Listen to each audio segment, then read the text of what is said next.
The US does look poised to attack Iran, possibly within days. So while we can probably predict what the targets are going to be, Revolutionary Guards bases, missile storage depots, maybe nuclear sites, we don't know what the outcome is going to be.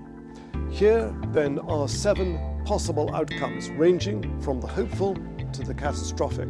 So scenario number 1, the US conducts a series of surgical precision strikes, trying to avoid civilian casualties, taking out Revolutionary Guards Corps bases, trying to decapitate the leadership, as it were, possibly hitting some nuclear sites, and the regime collapses, and there is a brief period of uncertainty and eventually a transition to democracy. That's pretty optimistic. If you look at the record of Western interventions in the Middle East, they haven't gone very well. Look at Syria, look at Libya, look at Iraq.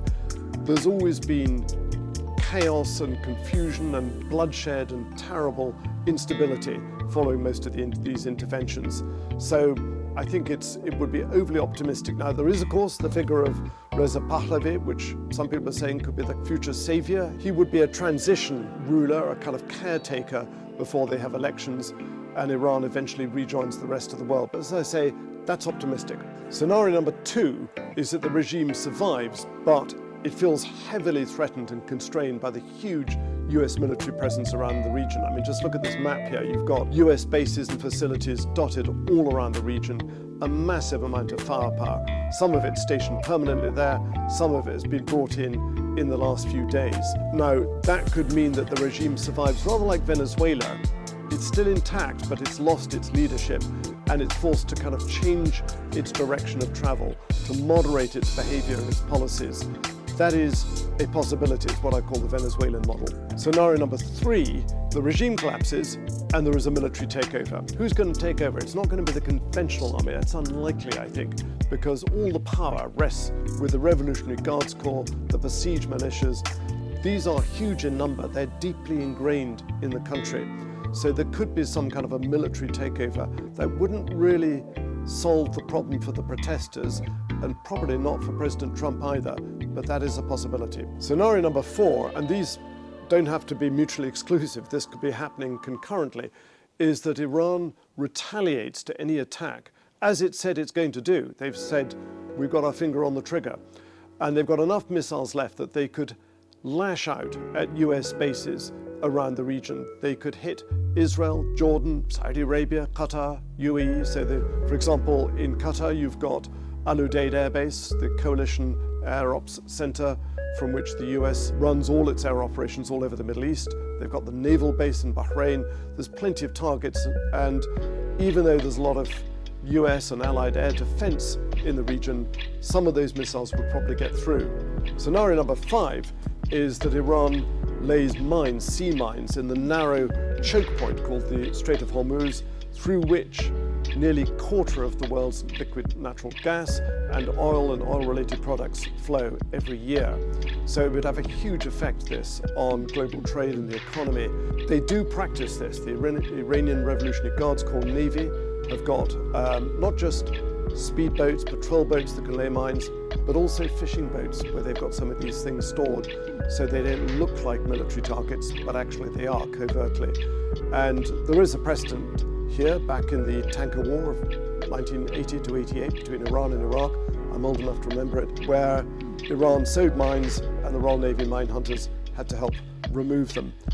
There is a real threat to shipping from this. Of course, it would hurt Iran, and it would hurt because its exports would be choked off, and it would hurt China, which buys a lot of Iranian oil. So it would be self-defeating, but in an act of desperation, it's a possibility. Scenario number 6 is that Iran retaliates, and using something called swarm tactics, in other words, masses of something, they're able to overcome the close-in defenses of US warships and manage to sink a US warship.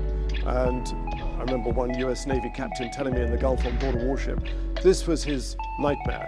Now, they've got pretty good at close-in defense. They've, an aircraft carrier doesn't just sail on its own. It's got destroyers, it's got all sorts of defensive means, and they've got cannons that can spit a huge amount of ammunition very fast to try and destroy things. But Iran has conducted a lot of exercises in asymmetric or unconventional warfare, where it's looked at swarm techniques, where they would launch not just dozens but hundreds of explosive drones picking on, say, one target or even multiple targets, and at the same time firing a lot of torpedoes to try and confuse and overwhelm the defenses of the US Navy carrier strike group. If they were able to sink a warship, that would be complete humiliation for the United States. Imagine as well if US sailors and Marines were captured and paraded in Iran. I mean, this would be a nightmare, similar to what happened to Jimmy Carter's presidency when he tried to rescue the captured US diplomats who Iran had seized,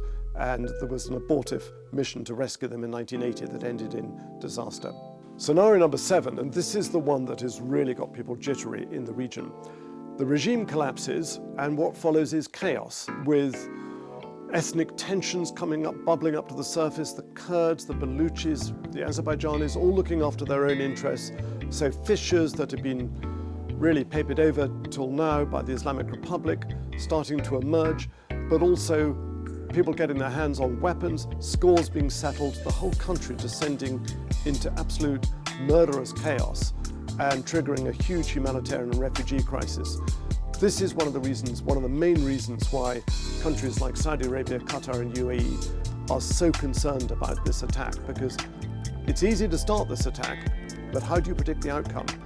And the worry here, for me certainly, as somebody who spent a lot of time in the Middle East, is that Donald Trump, having marched his troops up to the top of the hill, now feels that he's got to do something or lose face, without really knowing what the outcome and the end state has to be.